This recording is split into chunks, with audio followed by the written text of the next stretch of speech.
Disc 20. The child sat down on the dais beside the throne, dangled her feet over the edge, kicking them. There was such an air of sureness in the way she appraised her surroundings. The Baron stared at the kicking feet, the way they moved the black robe, the wink of sandals beneath the fabric. Unfortunately, the Emperor said, I only sent in 5 troop carriers with a light attack force to pick up prisoners for questioning. We barely got away with 3 prisoners and 1 carrier. Mind you, Baron, my Sardaukar were almost overwhelmed by a force composed mostly of women, children, and old men. This child here was in command of one of the attacking groups. You see, Your Majesty, the Baron said. You see how they are. I allowed myself to be captured, the child said. I did not want to face my brother and have to tell him that his son had been killed. Only a handful of our men got away, the Emperor said. Got away. You hear that? We'd have had them too, the child said. Except for the flames. My Sardaukar used the attitudinal jets on their carrier as flamethrowers, the Emperor said. A move of desperation, and the only thing that got them away with their 3 prisoners. Mark that, my dear Baron. Sardaukar forced to retreat in confusion from women and children and old men. We must attack in force, the Baron rasped. We must destroy every last vestige of silence, the Emperor roared. He pushed himself forward on his throne. Do not abuse my intelligence any longer. You stand there in your foolish innocence and... Majesty, the old truthsayer said. He waved her to silence. You say you don't know about the activity we found, nor the fighting qualities of these superb people. The Emperor lifted himself half off his throne. What do you take me for, Baron? The Baron took 2 backward steps, thinking, it was Raban. He has done this to me. Raban has... And this fake dispute with Duke Leto, the Emperor purred, sinking back into his throne. How beautifully you maneuvered it. Majesty, the Baron pleaded. What are you... Silence! The old Bene Gesserit put a hand on the Emperor's shoulder, leaned close to whisper in his ear. The child, seated on the dais, stopped kicking her feet, said, Make him afraid some more, Shaddam. I shouldn't enjoy this, but I find the pleasure impossible to suppress. Quiet, child, the Emperor said. He leaned forward, put a hand on her head, stared at the Baron. Is it possible, Baron? Could you be as simple-minded as my truthsayer suggests? Do you not recognize this child? Daughter of your ally, Duke Leto?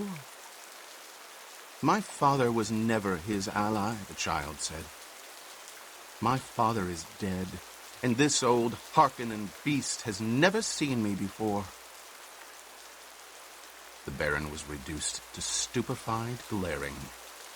When he found his voice, it was only to rasp, Who? I am Aaliyah, daughter of Duke Leto and the Lady Jessica, sister of Duke Paul Muad'Dib, the child said. She pushed herself off the dais, dropped to the floor of the audience chamber. My brother has promised to have your head atop his battle standard, and I think he shall. Be hush, child, the Emperor said, and he sank back into his throne, hand to chin, studying the Baron. I do not take the Emperor's orders, Aaliyah said. She turned. looked up at the old Reverend Mother. She knows. The Emperor glanced up at his truthsayer. What does she mean? That child is an abomination, the old woman said. Her mother deserves a punishment greater than anything in history. Death. It cannot come too quickly for that child or for the one who spawned her. The old woman pointed a finger at Aaliyah. Get out of my mind. TP, the Emperor whispered. He snapped his attention back to Aaliyah. By the Great Mother. You don't understand, Majesty, the old woman said. Not telepathy. She's in my mind. She's like the ones before me, the ones who gave me their memories. She stands in my mind. She cannot be there, but she is. What others? The Emperor demanded. What's this nonsense? The old woman straightened, lowered her pointing hand. I've said too much, but the fact remains that this child, who is not a child, must be destroyed. Long were we warned against such a one and how to prevent such a birth, but one of our own has betrayed us.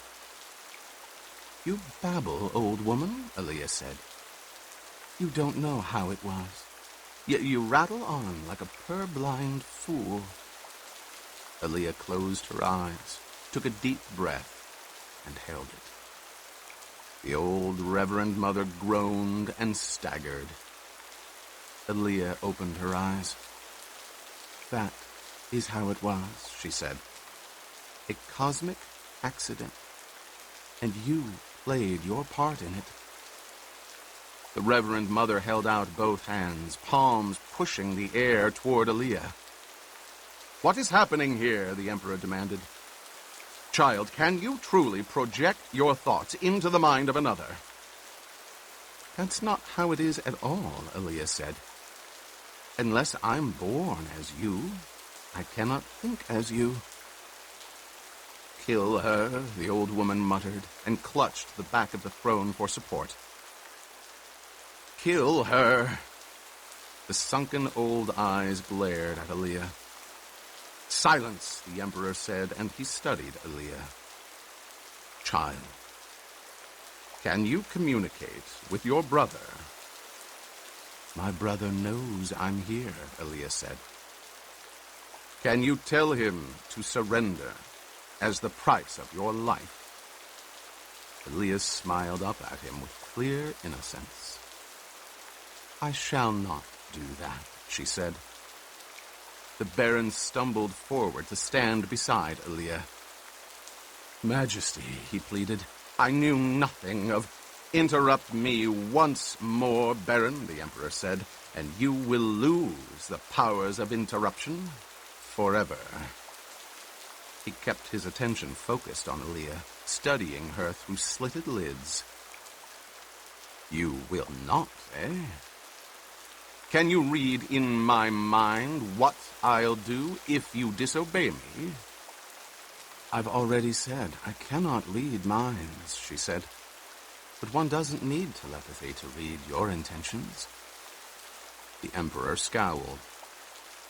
Child, your cause is hopeless. I have but to rally my forces and reduce this planet to... It's not that simple, Aaliyah said. She looked at the two guildsmen. Ask them. It is not wise to go against my desires, the Emperor said. You should not deny me the least thing. My brother comes now, Aaliyah said.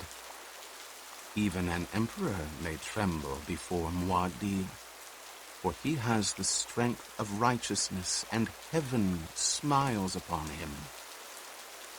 The Emperor surged to his feet. This play has gone far enough. I will take your brother and this planet and grind them to... The room rumbled and shook around them. There came a sudden cascade of sand behind the throne where the hutment was coupled to the Emperor's ship. The abrupt flicker tightening of skin pressure told of a wide-area shield being activated. "I told you," Elias said. "My brother comes." The Emperor stood in front of his throne, right hand pressed to right ear, the servo receiver there chattering its report on the situation. The Baron moved 2 steps behind Aaliyah. Sardaukar were leaping to positions at the doors. "We will fall back into space and reform," the Emperor said. "Baron, my apologies. These madmen are attacking under cover of the storm. We will show them an Emperor's wrath, then."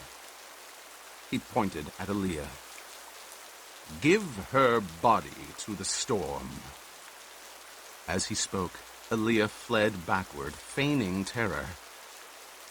"Let the storm have what it can take," she screamed, and she backed into the Baron's arms. "I have her, Majesty," the Baron shouted. "Shall I dispatch her now?" "Ah!" He hurled her to the floor, clutched his left arm. "I'm sorry, Grandfather," Aaliyah said. "You've met the Atreides Gom Jabbar." She got to her feet, dropped a dark needle from her hand. The Baron fell back. His eyes bulged as he stared at a red slash on his left palm. You... He rolled sideways in his suspensors, a sagging mass of flesh supported inches off the floor, with head lolling and mouth hanging open. "These people are insane," the Emperor snarled. "Quick, into the ship. We'll purge this planet of every..." Something sparkled to his left. A roll of ball lightning bounced away from the wall there, crackled as it touched the metal floor. The smell of burned insulation swept through the Selam leak. "The shield," one of the Sardaukar officers shouted. "The outer shield is down. They..." His words were drowned in a metallic roaring as the ship wall behind the Emperor trembled and rocked. "They've shot the nose off our ship," someone called. Dust boiled through the room. Under its cover, Aaliyah leaped up, ran toward the outer door. The Emperor whirled, motioned his people into an emergency door that swung open in the ship's side behind the throne. He flashed a hand signal to a Sardaukar officer leaping through the dust haze. "We will make our stand here," the Emperor ordered. Another crash shook the hutment.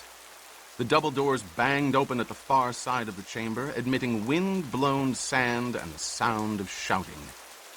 A small, black-robed figure could be seen momentarily against the light. Aaliyah darting out to find a knife, and, as befitted her Fremen training, to kill a Harkonnen and Sardaukar wounded. House Sardaukar charged through a green-yellow haze toward the opening, weapons ready, forming an arc there to protect the Emperor's retreat. "Save yourself, sire," Sardaukar officer shouted. "Into the ship." But the Emperor stood alone now on his dais, pointing toward the doors. A 40-meter section of the hutment had been blasted away there, and the Selam Leak's doors opened now onto drifting sand. A dust cloud hung low over the outside world, blowing from pastel distances. Static lightning crackled from the cloud, and the spark flashes of shields being shorted out by the storm's charge could be seen through the haze. The plain surged with figures in combat. Sardaukar and leaping, gyrating robed men who seemed to come down out of the storm. All this was as a frame for the target of the Emperor's pointing hand. Out of the sand haze came an orderly mass of flashing shapes. Great rising curves with crystal spokes that resolved into the gaping mouths of sandworms. A massed wall of them, each with troops of Fremen riding to the attack. They came in a hissing wedge, robes whipping in the wind as they cut through the melee on the plain. Onward toward the Emperor's hutment they came, while the House Sardaukar stood awed, for the first time in their history, by an onslaught their minds found difficult to accept. But the figures leaping from the worm backs were men, and the blades flashing in that ominous yellow light were a thing the Sardaukar had been trained to face. They threw themselves into combat, and it was man to man on the plain of Erekeen, while a picked Sardaukar bodyguard pressed the Emperor back into the ship, sealed the door on him, and prepared to die at that door as part of his shield. In the shock of comparative silence within the ship, the Emperor stared at the wide-eyed faces of his suite, seeing his oldest daughter with the flush of exertion on her cheeks, the old truth-sayer standing like a black shadow with her hood pulled about her face, finding at last the faces he sought, the two guildsmen. They wore the guild gray, unadorned, and it seemed to fit the calm they maintained despite the high emotions around them. The taller of the two, though, held a hand to his left eye. As the Emperor watched, someone jostled the guildsman's arm. The hand moved, and the eye was revealed. The man had lost one of his masking contact lenses, and the eye stared out a total blue so dark as to be almost black. The smaller of the pair elbowed his way a step nearer the Emperor, said, "We cannot know how it will go." And the taller companion, hand restored to eye, added in a cold voice, "But this Muad'Dib cannot know either." The words shocked the Emperor out of his daze. He checked scorn on his tongue by a visible effort, because it did not take a guild navigator's single-minded focus on the main chance to see the immediate future out on that plain. Were these two so dependent upon their faculty that they had lost the use of their eyes and their reason? He wondered. "Reverend Mother," he said, "we must devise a plan." She pulled the hood from her face, met his gaze with an unblinking stare. The look that passed between them carried complete understanding. They had one weapon left, and both knew it. Treachery. "Summon Count Fenring from his quarters," the Reverend Mother said. The Padishah Emperor nodded, waved for one of his aides to obey that command.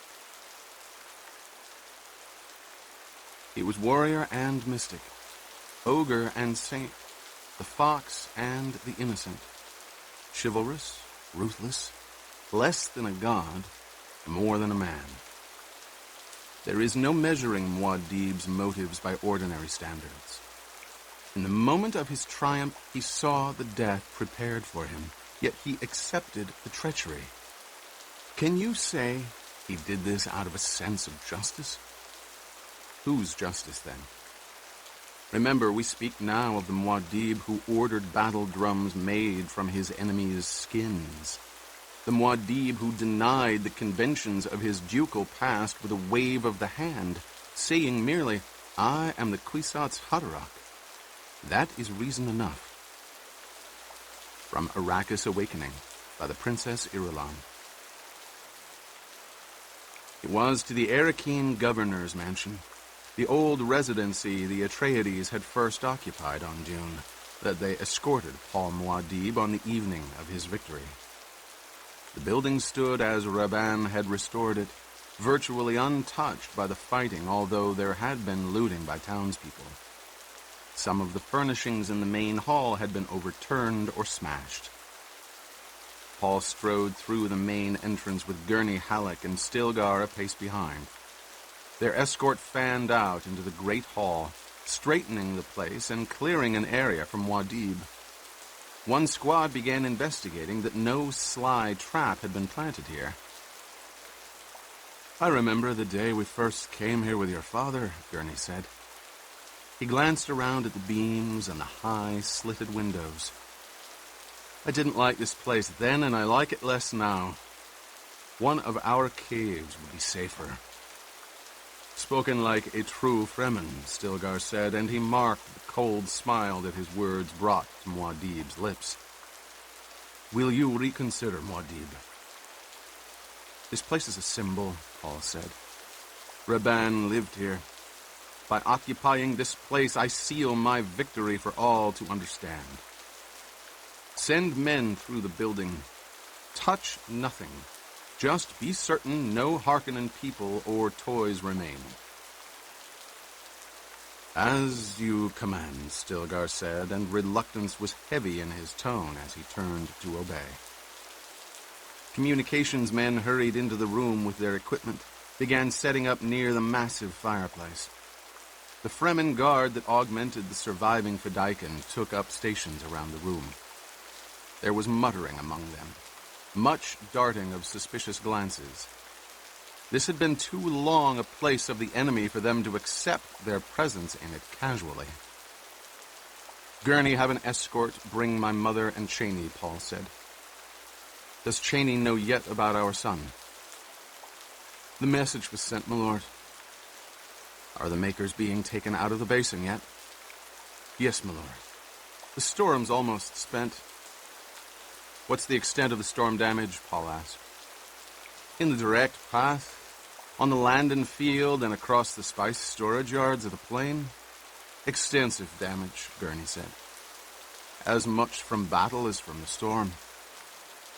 Nothing money won't repair, I presume, Paul said. Except for the lives, my lord, Gurney said. And there was a tone of reproach in his voice, as though to say, when did an Atreides worry first about things when people were at stake? But Paul could only focus his attention on the inner eye, and the gaps visible to him in the time wall that still lay across his path. Through each gap, the jihad raged away down the corridors of the future. He sighed, crossed the hall, seeing a chair against the wall. The chair had once stood in the dining hall and might even have held his own father. At the moment, though, it was only an object to rest his weariness and conceal it from the men. He sat down, pulling his robes around his legs, loosening his stillsuit at the neck.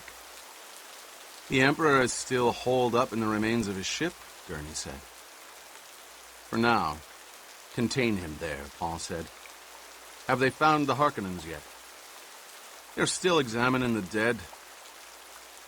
What reply from the ships up there? He jerked his chin toward the ceiling. No reply yet, my lord. Paul sighed, resting against the back of his chair. Presently he said, bring me a captive Sardaukar. We must send a message to our Emperor. It's time to discuss terms. Yes, my lord. Gurney turned away, dropped a hand signal to one of the Fedaykin, who took up close guard position beside Paul. Gurney, Paul whispered, since we've been rejoined, I've yet to hear you produce the proper quotation for the event. He turned, saw Gurney swallow, saw the sudden, grim hardening of the man's jaw. As you wish, my lord, Gurney said. He cleared his throat, rasped, and the victory that day was turned into mourning unto all the people. For the people heard say that day how the king was grieved for his son. Paul closed his eyes, forcing grief out of his mind, letting it wait as he had once waited to mourn his father. Now he gave his thoughts over to this day's accumulated discoveries, the mixed futures and the hidden presence of Aaliyah within his awareness. Of all the uses of time vision, this was the strangest. I have breasted the future to place my words where only you can hear them, Aaliyah had said. Even you cannot do that, my brother. I find it an interesting play. And, oh yes, I've killed our grandfather, the demented old Baron. He had very little pain. Silence. His time sense had seen her withdrawal. Muad'Dib. Paul opened his eyes to see Stilgar's black, bearded visage above him, the dark eyes glaring with battle light. You found the body of the old Baron, Paul said. A hush of the person settled over Stilgar. How could you know, he whispered. We just found the body in that great pile of metal the Emperor built. Paul ignored the question, seeing Gurney return accompanied by 2 Fremen who supported a captive Sardaukar. Here's one of them, my lord, Gurney said. He signed to the guard to hold the captive 5 paces in front of Paul. The Sardaukar's eyes, Paul noted, carried a glazed expression of shock. A blue bruise stretched from the bridge of his nose to the corner of his mouth. He was of the blonde, chisel-featured cast, the look that seemed synonymous with rank among the Sardaukar, yet there were no insignia on his torn uniform except the gold buttons with the imperial crest and the tattered braid of his trousers. I think this one's an officer, my lord, Gurney said. Paul nodded, said, I am the Duke Paul Atreides. Do you understand that, man? The Sardaukar stared at him, unmoving. Speak up, Paul said, or your emperor may die. The man blinked, swallowed. Who am I? Paul demanded. You are the Duke Paul Atreides, the man husked. He seemed too submissive to Paul, but then the Sardaukar had never been prepared for such happenings as this day. They'd never known anything but victory, which, Paul realized, could be a weakness in itself. He put that thought aside for later consideration in his own training program. I have a message for you to carry to the Emperor, Paul said, and he couched his words in the ancient formula. I, a duke of a great house, an imperial kinsman, give my word of bond under the convention. If the Emperor and his people lay down their arms and come to me here, I will guard their lives with my own. Paul held up his left hand with a ducal signet for the Sardaukar to see. I swear it by this. The man wet his lips with his tongue, glanced at Gurney. Yes, Paul said. Who but an Atreides could command the allegiance of Gurney Halleck? I will carry the message, the Sardaukar said. Take him to our forward command post and send him in, Paul said. Yes, my lord. Gurney motioned for the guard to obey, led them out. Paul turned back to Stilgar. Chani and your mother have arrived, Stilgar said. Chani has asked time to be alone with her grief. The Reverend Mother sought a moment in the weirding room. I know not why. My mother's sick with longing for a planet she may never see, Paul said, where water falls from the sky and plants grow so thickly you cannot walk between them. Water from the sky, Stilgar whispered.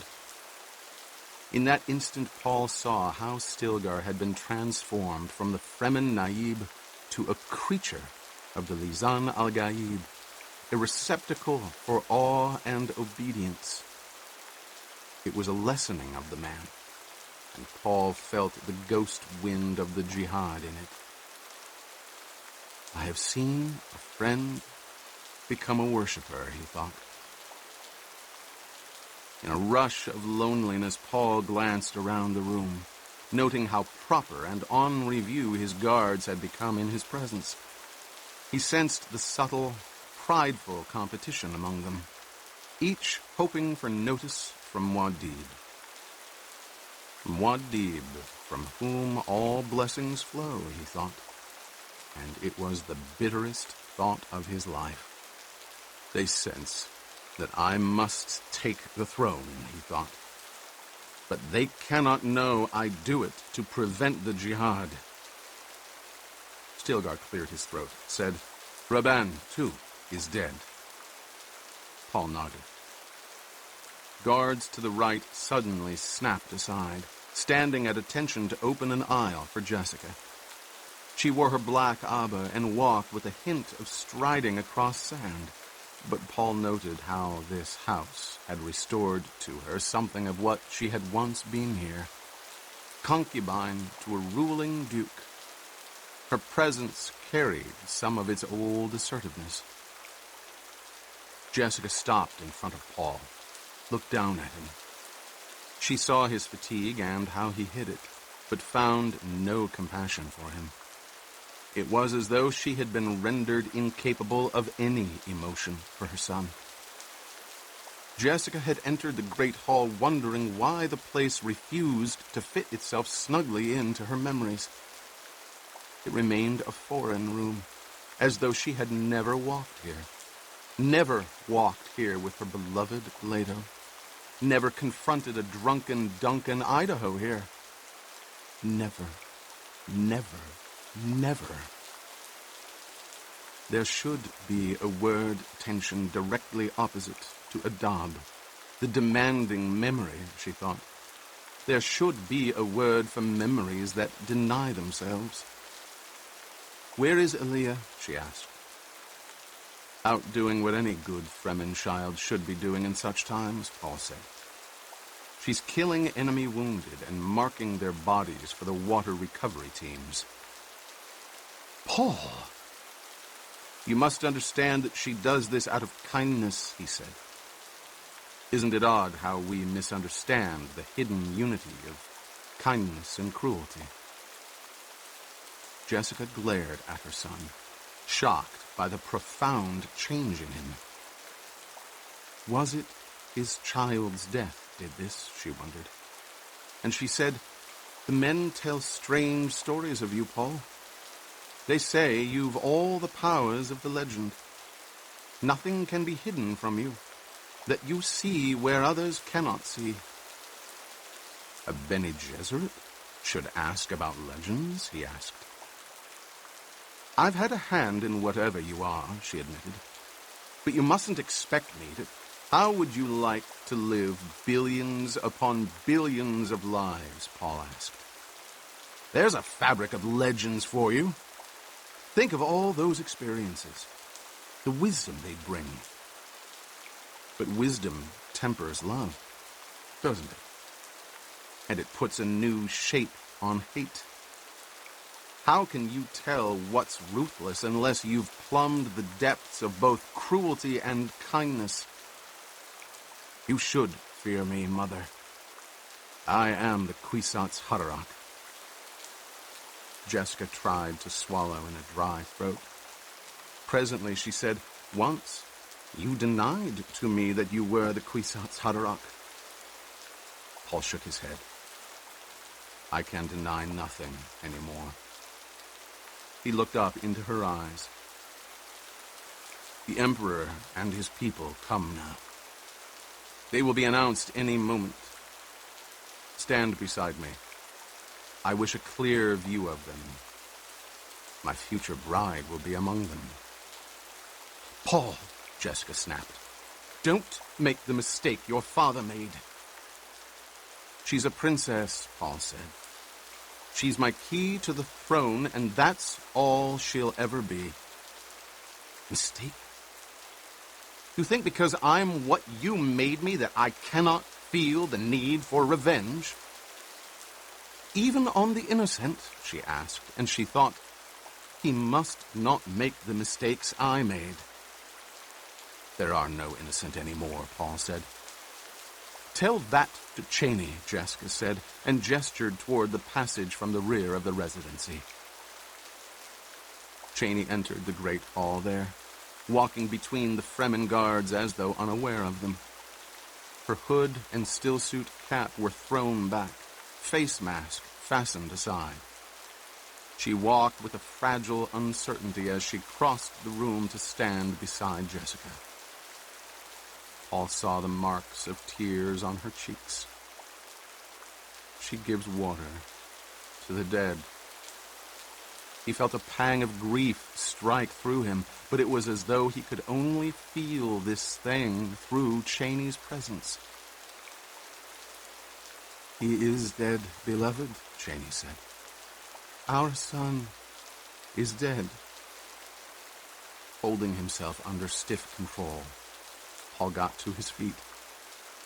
He reached out, touched Cheney's cheek, feeling the dampness of her tears.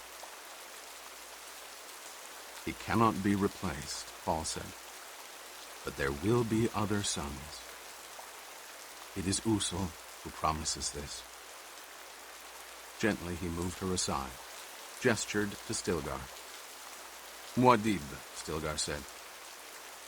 "They come from the ship, the Emperor and his people," Paul said. "I will stand here.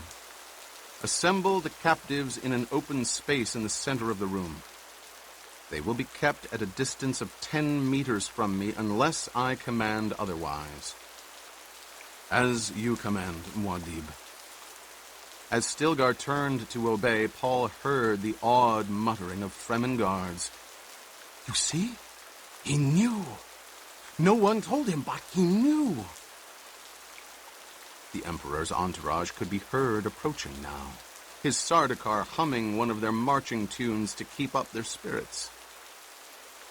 There came a murmur of voices at the entrance, and Gurney Halleck passed through the guard, crossed to confer with Stilgar, then moved to Paul's side, a strange look in his eyes. "Will I lose Gurney too?" Paul wondered. "The way I lost Stilgar. Losing a friend to gain a creature?" "They have no throwing weapons," Gurney said. "I've made sure of that myself." He glanced around the room, seeing Paul's preparations. "Feyd-Rautha Harkonnen is with them. Shall I cut him out?" "Leave him. There are some guild people, too, demanding special privileges, threatening an embargo against Arrakis. I told them I'd give you their message. Let them threaten." "Paul," Jessica hissed behind him. "He's talking about the guild." "I'll pull their fangs presently," Paul said. And he thought then about the guild, the force that had specialized for so long that it had become a parasite, unable to exist independently of the life upon which it fed. They had never dared grasp the sword, and now they could not grasp it. They might have taken Arrakis when they realized the error of specializing on the Melange awareness spectrum narcotic for their navigators. They could have done this, lived their glorious day, and died. Instead, they'd existed from moment to moment, hoping the seas in which they swam might produce a new host when the old one died. The guild navigators, gifted with limited prescience, had made the fatal decision. They'd chosen always the clear, safe course that leads ever downward into stagnation. Let them look closely at their new host, Paul thought. There's also a Bene Gesserit Reverend Mother who says, "She's a friend of your mother," Gurney said. "My mother has no Bene Gesserit friends." Again, Gurney glanced around the great hall, then bent close to Paul's ear. "Thufir Hawat's with him, my lord. I had no chance to see him alone, but he used our old hand signs to say he's been working with the Harkonnens. Thought you were dead. Says he's to be left among them." "You left Thufir among those?" "He wanted it, and I thought it best. If there's something wrong, he's where we can control him.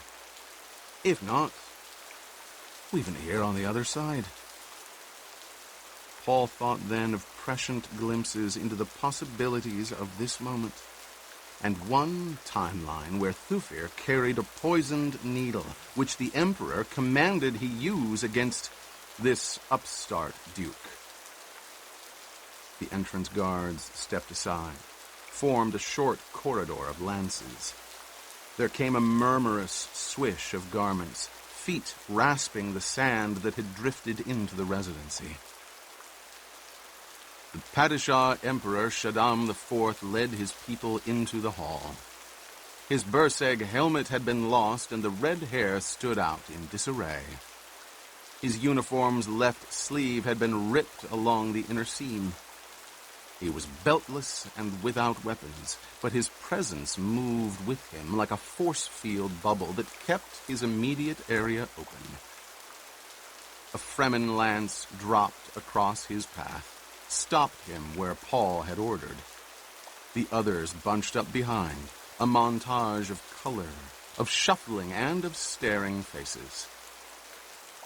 Paul swept his gaze across the group, saw women who hid signs of weeping, saw the lackeys who had come to enjoy grandstand seats at a Sardaukar victory, and now stood choked to silence by defeat.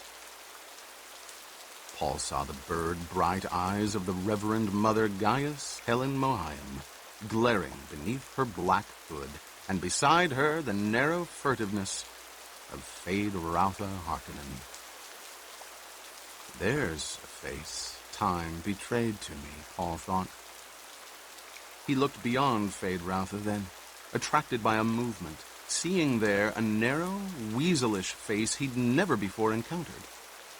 Not in time or out of it. It was a face he felt he should know, and the feeling carried with it a marker of fear. Why should I fear that man, he wondered. He leaned toward his mother, whispered, "That man to the left of the Reverend Mother, the evil-looking one. Who is that?" Jessica looked, recognizing the face from her duke's dossiers. "Count Fenring," she said. "The one who was here immediately before us. A genetic eunuch and a killer." The Emperor's errand boy, Paul thought. And the thought was a shock crashing across his consciousness because he had seen the Emperor in uncounted associations spread through the possible futures. But never once had Count Fenring appeared within those prescient visions. It occurred to Paul then that he had seen his own dead body along countless reaches of the time web, but never once had he seen his moment of death. Have I been denied a glimpse of this man because he is the one who kills me? Paul wondered. The thought sent a pang of foreboding through him. He forced his attention away from Fenring, looked now at the remnants of Sardaukar men and officers, the bitterness on their faces and the desperation. Here and there among them, faces caught Paul's attention briefly. Sardaukar officers measuring the preparations within this room, planning and scheming yet for a way to turn defeat into victory. Paul's attention came at last to a tall blonde woman, green-eyed, a face of patrician beauty, classic in its hauteur, untouched by tears, completely undefeated. Without being told it, Paul knew her. Princess Royal, Bene Gesserit trained, a face that time vision had shown him in many aspects. Irulan. There's my key, he thought. Then he saw movement in the clustered people. A face and figure emerged. Thufir Hawat, the seamed old features with darkly stained lips, the hunched shoulders, the look of fragile age about him. There's Thufir Hawat, Paul said. Let him stand free, Gurney. My lord, Gurney said. Let him stand free, Paul repeated. Gurney nodded. Hawat shambled forward as a Fremen lance was lifted and replaced behind him.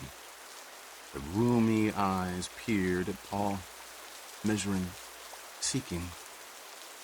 Paul stepped forward one pace, sensed the tense, waiting movement of the Emperor and his people. Hawat's gaze stabbed past Paul, and the old man said, "Lady Jessica, I but learned this day how I've wronged you in my thoughts. You needn't forgive." Paul waited, but his mother remained silent. "Thufir, old friend," Paul said. "As you can see, my back is toward no door." "The universe is full of doors," Hawat said. "Am I my father's son?" Paul asked. "More like your grandfather's," Hawat rasped. "You've his manner, and the look of him in your eyes." "Yet I'm my father's son," Paul said. "For I say to you, Thufir, that in payment for your years of service to my family, you may now ask anything you wish of me. Anything at all. Do you need my life now, Thufir? It is yours." Paul stepped forward a pace, hands at his side, seeing the look of awareness grow in Hawat's eyes. He realizes that I know of the treachery, Paul thought. Pitching his voice to carry in a half-whisper for Hawat's ears alone, Paul said, "I mean this, Thufir. If you're to strike me, do it now. I but wanted to stand before you once more, my Duke," Hawat said. And Paul became aware for the first time of the effort the old man exerted to keep from falling. Paul reached out, supported Hawat by the shoulders, feeling the muscle tremors beneath his hands. "Is there pain, old friend?" Paul asked. "There is pain, my Duke," Hawat agreed, "but the pleasure is greater." He half-turned in Paul's arms, extended his left hand, palm up toward the Emperor, exposing the tiny needle cupped against the fingers. "See, Majesty," he called. "See your traitor's needle? Did you think that I, who have given my life to service of the Atreides, would give them less now?" Paul staggered as the old man sagged in his arms, felt the death there, the utter flaccidity. Gently, Paul lowered Hawat to the floor, straightened, and signed for guardsmen to carry the body away. Silence held the hall while his command was obeyed. A look of deadly waiting held the Emperor's face now. Eyes that had never admitted fear admitted it at last. "Majesty," Paul said, and noted the jerk of surprised attention in the tall Princess Royal. The words had been uttered with the Bene Gesserit-controlled atonals, carrying in it every shade of contempt and scorn that Paul could put there. Bene Gesserit trained indeed, Paul thought. The Emperor cleared his throat, said, "Perhaps my respected kinsman believes he has things all his own way now. Nothing could be more remote from fact. You have violated the convention, used atomics against..." "I used atomics against a natural feature of the desert," Paul said. "It was in my way, and I was in a hurry to get to you, Majesty, to ask your explanation for some of your strange activities. There's a massed armada of the great houses in space over Arrakis right now," the Emperor said. "I've but to say the word and they'll..." "Oh, yes," Paul said. "I almost forgot about them." He searched through the Emperor's suite until he saw the faces of 2 guildsmen. Spoke aside to Gurney. "Are those the guild agents, Gurney? The 2 fat ones dressed in grey over there?" "Yes, my lord." "You 2, Paul said, pointing. "Get out of there immediately and dispatch messages that will get that fleet on its way home. After this, you will ask my permission before—" "The guild doesn't take your orders," the taller of the 2 barked. He and his companion pushed through to the barrier lances, which were raised at a nod from Paul. The 2 men stepped out, and the taller leveled an arm at Paul, said, "You may very well be under embargo for your—" "If I hear any more nonsense from either of you," Paul said, "I'll give the order that'll destroy all spice production on Arrakis. Forever." "Are you mad?" the tall guildsman demanded. He fell back half a step. "You grant that I have the power to do this thing, then?" Paul asked. The guildsman seemed to stare into space for a moment. Then, "Yes, you could do it, but you must not." "Ah," Paul said, and nodded to himself. "Guild navigators. Both of you, eh?" "Yes." The shorter of the pair said, "You would blind yourself too, and condemn us all to slow death. Have you any idea what it means to be deprived of the spice liquor once you're addicted?" "The eye that looks ahead to the safe course is closed forever," Paul said. "The guild is crippled. Humans become little isolated clusters on their isolated planets. You know, I might do this thing out of pure spite. Or out of ennui." "Let us talk this over privately," the taller guildsman said. "I'm sure we can come to some compromise that is—" "Send the message to your people over Arrakis," Paul said. "I grow tired of this argument. If that fleet over us doesn't leave soon, there'll be no need for us to talk." He nodded toward his communications man at the side of the hall. "You may use our equipment." "First, we must discuss this," the tall guildsman said. "We cannot just do it," Paul barked. "The power to destroy a thing is the absolute control over it. You've agreed I have that power. We are not here to discuss, or to negotiate, or to compromise. You will obey my orders or suffer the immediate consequences." "He means it," the shorter guildsman said, and Paul saw the fear grip them. Slowly, the 2 crossed to the Fremen communications equipment. "Will they obey?" Gurney asked. "They have a narrow vision of time," Paul said. "They can see ahead to a blank wall marking the consequences of disobedience. Every guild navigator on every ship over us can look ahead to that same wall. They'll obey." Paul turned back to look at the Emperor, said, "When they permitted you to mount your father's throne, it was only on the assurance that you'd keep the spice flowing. You've failed them, Majesty. Do you know the consequences?" "Nobody permitted me to—" "Stop playing the fool," Paul barked. "The guild is like a village beside a river. They need the water, but they can only dip out what they require. They cannot dam the river and control it, because that focuses attention on what they take. It brings down eventual destruction.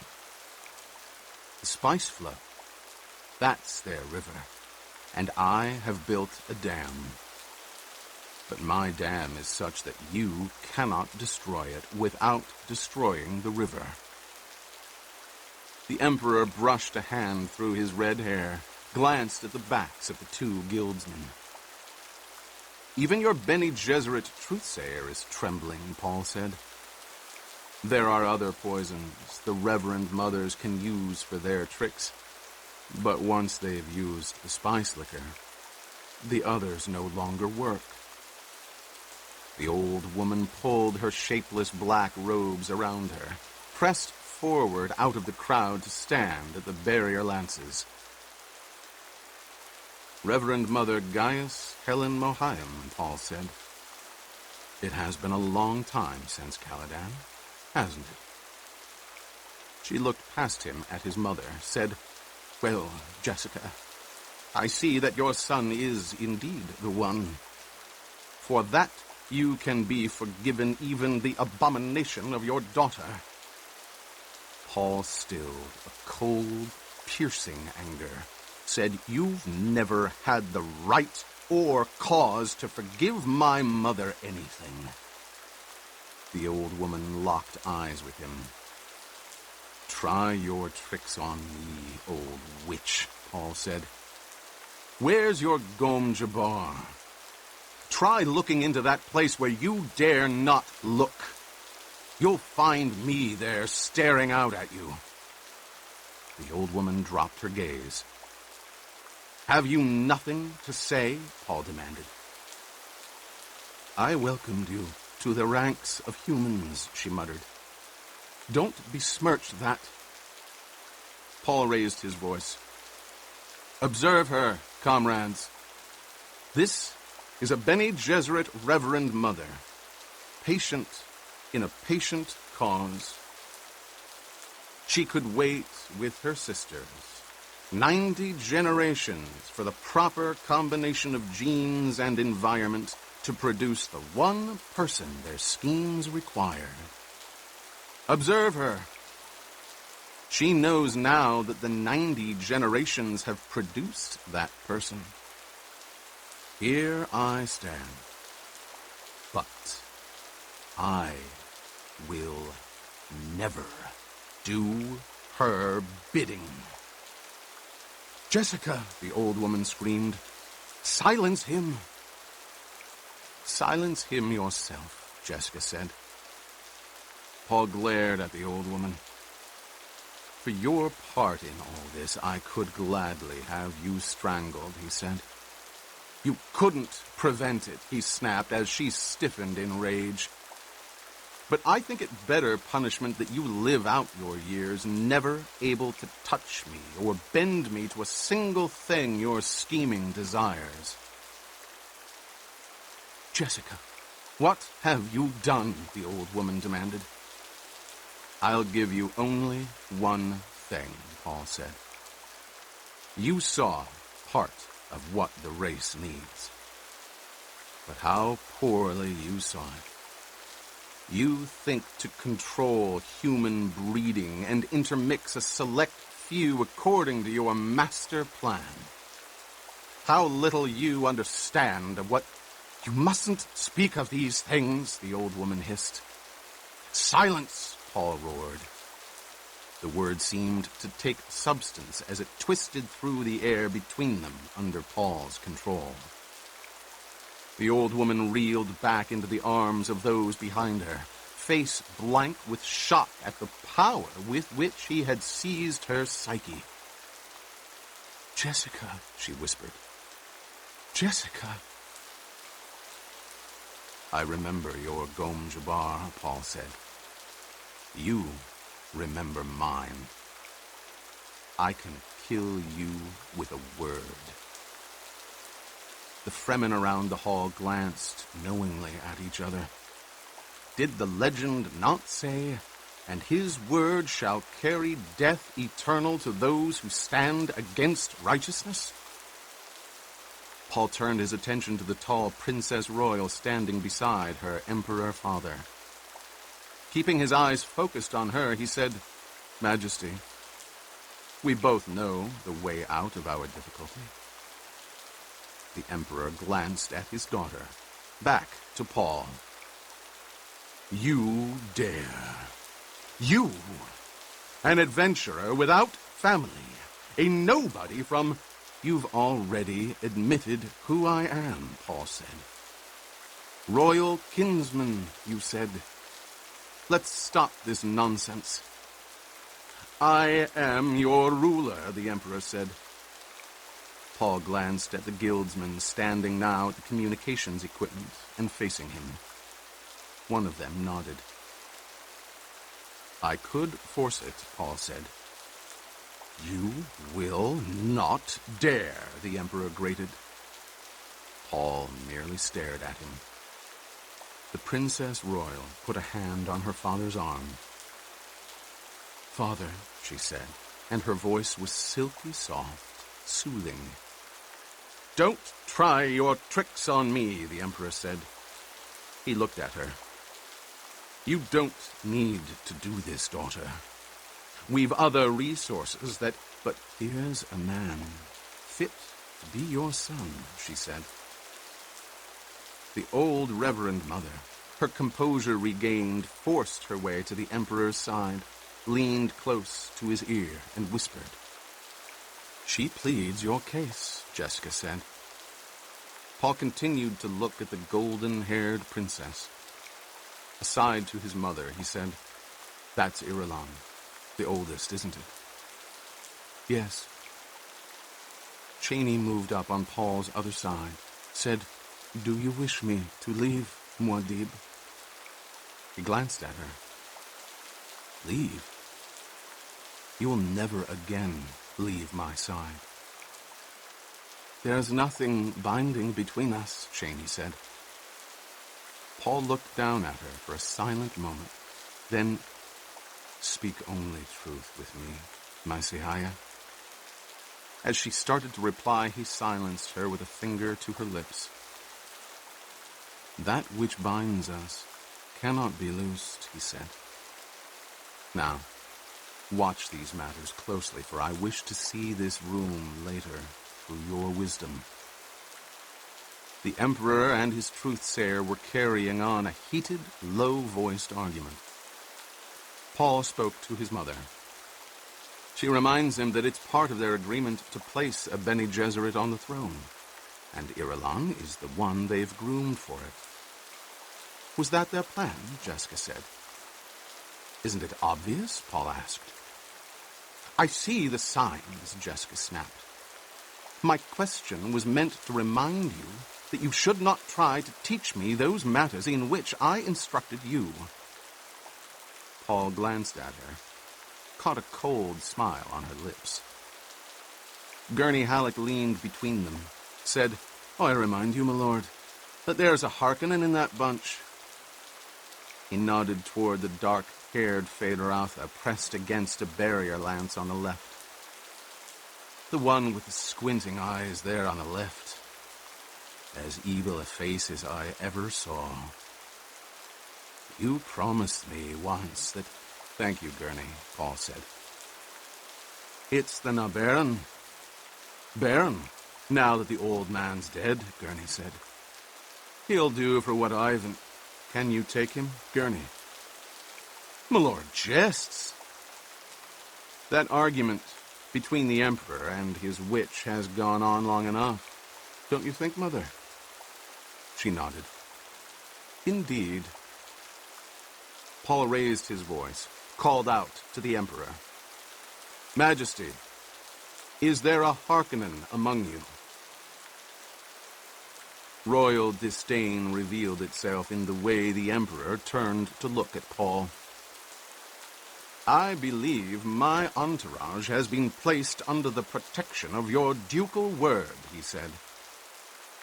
My question was for information only, Paul said. I wish to know if a Harkonnen is officially a part of your entourage, or if a Harkonnen is merely hiding behind a technicality out of cowardice. The Emperor's smile was calculating. Anyone accepted into the Imperial Company is a member of my entourage. You have the word of a duke, Paul said. But Muad'Dib is another matter. He may not recognize your definition of what constitutes an entourage. My friend Gurney Halleck wishes to kill a Harkonnen. If he... Conley, Feyd-Rautha shouted. He pressed against the barrier lance. Your father named this vendetta Atreides. You call me coward while you hide among your women and offer to send a lackey against me. The old truthsayer whispered something fiercely into the Emperor's ear, but he pushed her aside, said, Conley, is it? There are strict rules for Conley. Paul, put a stop to this, Jessica said. My lord, Gurney said, you promised me my day against the Harkonnens. You've had your day against them, Paul said, and he felt a harlequin abandon take over his emotions. He slipped his robe and hood from his shoulders, handed them to his mother with his belt and crysknife, began unstrapping his stillsuit. He sensed now that the universe focused on this moment. There's no need for this, Jessica said. There are easier ways, Paul. Paul stepped out of his stillsuit, slipped the crysknife from its sheath in his mother's hand. I know, he said. Poison, an assassin, all the old familiar ways. You promised me a Harkonnen, Gurney hissed, and Paul marked the rage in the man's face, the way the ink vine scar stood out dark and ridged. You owe it to me, my lord. Have you suffered more from them than I? Paul asked. My sister, Gurney rasped. My years in the slave pits. My father, Paul said. My good friends and companions, Thufir Hawat and Duncan Idaho. My years as a fugitive without rank or succor. And one more thing. It is now Conley, and you know as well as I the rules that must prevail. Alec's shoulders sagged. My lord, if that swine is no more than a beast you'd spurn with your foot and discard the shoe because it had been contaminated. Call in an executioner if you must, or let me do it, but don't offer yourself to... Muad'Dib need not do this thing, Cheney said. He glanced at her, saw the fear for him in her eyes. But the Duke Paul must, he said. This is a Harkonnen animal, Gurney rasped. Paul hesitated on the point of revealing his own Harkonnen ancestry, stopped at a sharp look from his mother, said merely, but this being has human shape, Gurney, and deserves human doubt. Gurney said, if he so much as... Please stand aside, Paul said. He hefted the crysknife, pushed Gurney gently aside. Gurney, Jessica said. She touched Gurney's arm. He's like his grandfather in this mood. Don't distract him. It's the only thing you can do for him now. And she thought, great mother, what irony. The Emperor was studying Feyd-Rautha, seeing the heavy shoulders, the thick muscles. He turned to look at Paul, a stringy whipcord of a youth, not as desiccated as the Arakeen natives, but with ribs there to count, and sunken in the flanks so that the ripple and gather of muscles could be followed under the skin. Jessica leaned close to Paul, pitched her voice for his ears alone. One thing, son. Sometimes a dangerous person is prepared by the Bene Gesserit, a word implanted into the deepest recesses by the old pleasure-pain methods. The word sound most frequently used is Uroshnor. If this one's been prepared, as I strongly suspect, that word uttered in his ear will render his muscles flaccid, and I want no special advantage for this one, Paul said. Step back out of my way. Gurney spoke to her. Why is he doing this? Does he think to get himself killed and achieve martyrdom? This Fremen religious prattle, is that what clouds his reason? Jessica hid her face in her hands, realizing that she did not know fully why Paul took this course. She could feel death in the room, and knew that the changed Paul was capable of such a thing as Gurney suggested.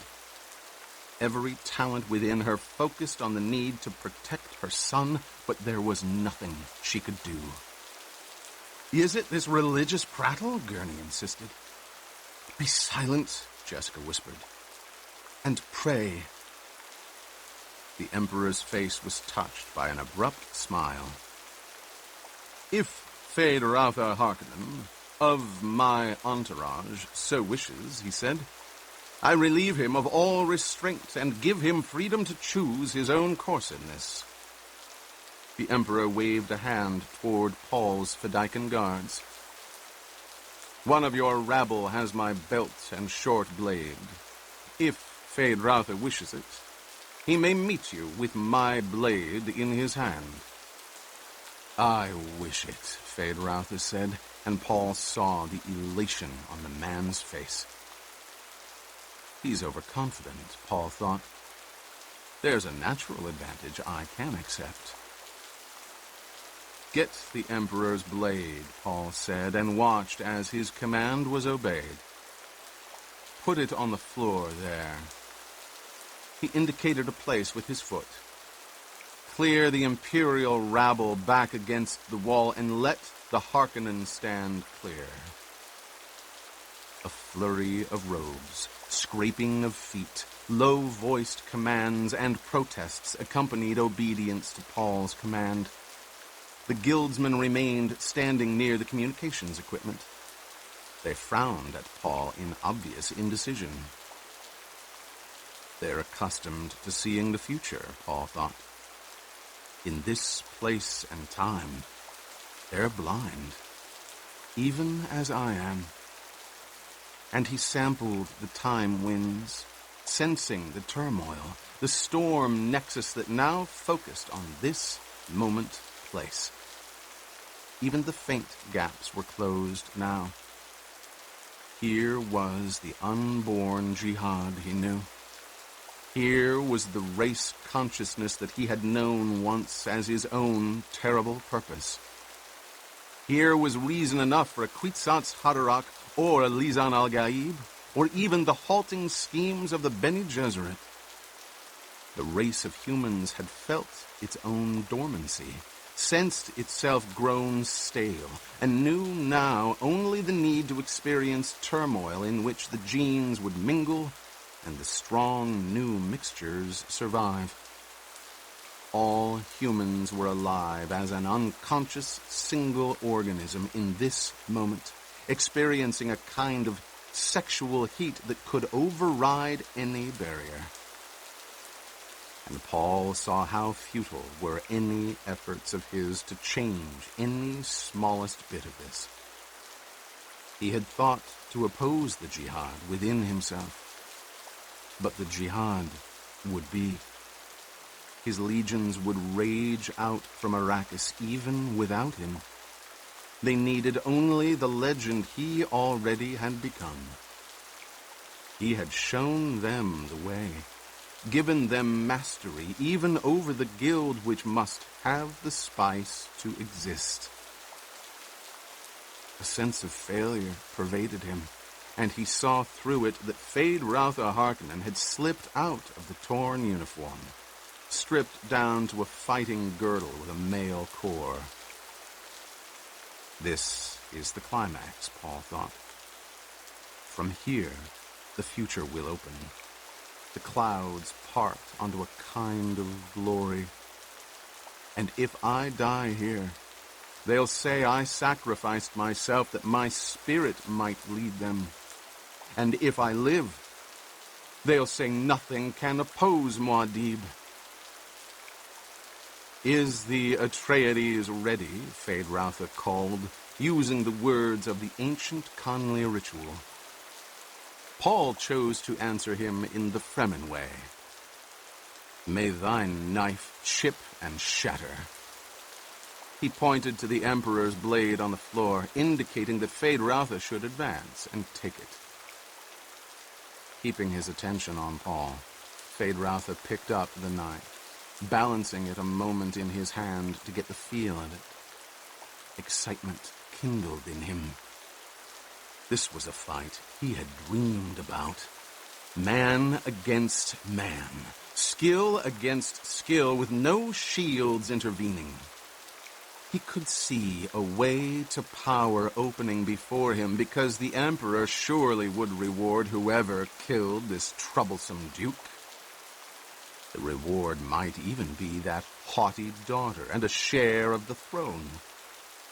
And this yokel duke, this back-world adventurer, could not possibly be a match for a Harkonnen trained in every device and every treachery by 1,000 arena combats. And the yokel had no way of knowing he faced more weapons than a knife here. Let us see if you're proof against poison, Feyd-Rautha thought. He saluted Paul with the Emperor's blade, said, "Meet your death, fool." "Shall we fight, cousin?" Paul asked. And he cat-footed forward, eyes on the waiting blade, his body crouched low with his own milk-white crysknife pointing out as though an extension of his arm. They circled each other, bare feet grating on the floor, watching with eyes intent for the slightest opening. This book is continued on Disc 21.